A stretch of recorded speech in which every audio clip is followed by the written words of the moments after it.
Asia কাপে champion হওয়ার লক্ষ্যেই যাবে বাংলাদেশ।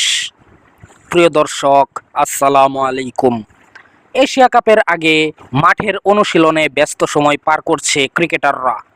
আজ সোমবার মিরপুরে সংবাদ সম্মেলনে মুখোমুখি হন জাকের আলী অনিক।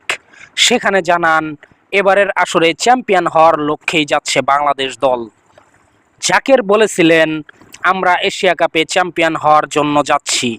আমি সহ দলের সবাই এটা বিশ্বাস করে। আমাদের লক্ষ্য চ্যাম্পিয়ন হওয়া। এদিকে এশিয়া কাপের আগে নেদারল্যান্ডসের বিপক্ষে সিরিজ রয়েছে টাইগারদের। তাছাড়া সবশেষ দুটি সিরিজ জয় করেছে টাইগাররা। এটা বাড়তি আত্মবিশ্বাস যোগাবে।